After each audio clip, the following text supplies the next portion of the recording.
pray with Pope John Paul II.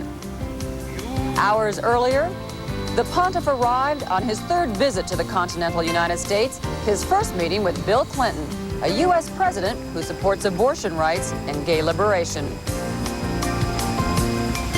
Good morning, America. I'm Joan London, and I am here in Denver very early in the morning. In fact, it is, as you can see, before sunrise, of course. We are here at Civic Park Center. We are at the foot of the state capitol. This area, though, for the next few days has been renamed Celebration Plaza, and rightfully so. It is kind of the focal point of all the activity of World Youth Day, which is drawing some 200,000 young people from 70 different countries to come to celebrate and reaffirm their faith. Meanwhile, back in New York, Nancy Snyderman is there. Hi, Nancy. Hi, Joan. Good to see you. And I am still filling in for Charlie Gibson while he finishes his vacation this week. It is Friday, August 13th. August is, of course, the time of year when a lot of people usually take vacation. They need time off. But not, it seems, this occupant of the White House. In fact, the man hardly ever stops working. We'll talk about presidential work habits and presidential retreats with columnist Tony Snow in a few minutes. But in the meantime, we're going to talk to Spencer about the weather habits and what's cooking out there. Well, there's a lot cooking out there, Nancy, but on this Friday the 13th, we've got a lucky forecast for you for the weekend. The weekend should be bright and sunny for a large part of the nation. I'll have all the sunny details coming up in this half hour. Joan? All right, we are also going to be taking a look at the state of the Catholic Church in America today. We will be joined by Archbishop J. Francis Stafford of Denver, who is the host to this papal visit. Right now, though, we will go to Morton Dean for the news of the day in New York. Good morning, Mort. Good morning, Joan, and good morning, everyone. There were some controversial remarks at the start of Pope John Paul's visit to the United States, remarks concerning an issue controversial among Americans, including American Catholics. But there was a rousing welcome from the Pope's main audience. The Pope Mobile was half an hour late pulling into Denver's Mile High Stadium last night. But that did not cut into the enthusiasm of the 90,000 young people who had come to cheer their spiritual leader. The Pope had a spiritual message for them. Feel the breath of the Holy Spirit among so many different races and cultures. All united in acknowledging Christ as the way, the truth, and the life of every human being. The Pope's controversial remarks came earlier, shortly after the Pope and President Clinton met. ABC's Walter Rogers reports the president did not respond. The president and Pope seemed eager to give the impression they liked each other despite their differences on abortion. Mr. Clinton later said abortion did not come up, but the Pope publicly restated the church's position, and everyone knew what he was talking about. The right to life, defense of life, are at the heart of the church's message and action in the world. Still, the two men seemed to share many more similar views than differences, and foreign policy issues occupied most of their discussions. For his part, the president clearly tried to nudge the Vatican toward closer ties with Israel. That can only help as we seek to pursue peace in the Middle East. We both are worried about the conditions in Somalia, the Sudan, Haiti, and Bosnia. In fact, Bosnia, more than any other subject, dominated their 35-minute discussion. Mr. Clinton at times seemed in awe of the Pope, who is 27 years his senior. The president's briefing book noted this Pope has a puckish sense of humor, and the Holy Father did not disappoint the president. And he's the youngest.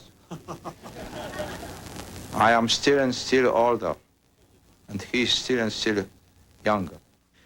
Young people are the focus of the Pope's visit to America as he celebrates World Youth Day here. And the Pope seemed to go out of his way to befriend the president's 13-year-old daughter, Chelsea. Walter Rogers, ABC News, Denver. Better late than never, his big labor's response to action taken by President Clinton yesterday. Without fanfare, he ordered the lifting of the government ban on rehiring nearly 12,000 air traffic controllers. They were fired by President Reagan 12 years ago for taking part in an illegal strike. The move is largely symbolic because there are few controllers' positions available. A deadline has come and gone in Bosnia, and still Bosnian Serb troops remain on a key mountain overlooking Sarajevo. The forces still occupying Mount Igman have held up peace talks in Geneva and prompted warnings of NATO airstrikes. Bosnian leader Radovan Karadzic said today his troops will pull out as soon as the UN tells them where to withdraw to. United Nations relief workers are scrambling to make arrangements for 41 wounded and critically ill civilians to be evacuated from Sarajevo. A Swedish medical plane, which took off from a NATO airbase in Italy, has landed in Sarajevo to airlift the civilians to safety. The plight of the 41 began receiving attention when a 5-year-old Bosnian girl named Irma was evacuated Monday. She's still in critical condition at a London hospital. A tragedy in Thailand, an 8-story hotel which was undergoing renovation work collapsed. At least 24 people are dead and hundreds of people are trapped in the debris. 200 were pulled out and taken to hospitals. For a moment yesterday, it looked like a shuttle launch and it felt like a shuttle launch. The 3 main engines had ignited. The spaceship Discovery swayed and creaked. Suddenly there was silence and disappointment. Jim Slade followed the countdown. T-minus 10, 9, 8, 7. Go for main engine start. 3 main engines up and burning. 3. They were almost there. We have a cutoff. The shuttle's onboard computers detected a bad fuel sensor and stopped the engines with just 3 seconds to go. Engine shutdowns are dangerous and rare, and now there have been 2 this year. Since engines that have been fired are treated as if they were flown to orbit, these have to be serviced completely. It may be up to 6 And weeks Commander before Frank NASA Culberson. can try again.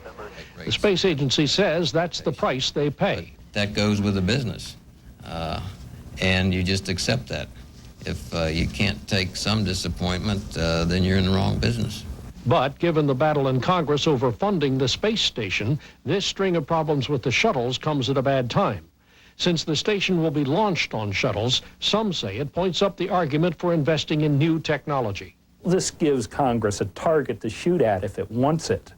The real lesson is that Congress should put some money in to start developing the next generation of transportation systems. Last year, the shuttles had an almost perfect on-time record for 9 flights. This year has been a steady struggle. It's all the more worrisome since this is the year NASA plans repairs on its long-standing image problem, the Hubble Space Telescope. That will require an 11-day shuttle operation, and it must be nearly perfect. Jim Slade, ABC News, the Kennedy Space Center. And finally, a tragic conclusion to a missing persons report. Sheriffs in Fayetteville, North Carolina have discovered the body of James Jordan, the father of NBA superstar Michael Jordan. James Jordan had a bullet wound in the chest. He was last seen 3 weeks ago in Fayetteville. The sheriff had found the elder Jordan's vandalized luxury car a week ago, abandoned on a rural road. And that's the news on the hour, and it's a slightly uncomfortable feeling today, Friday the 13th.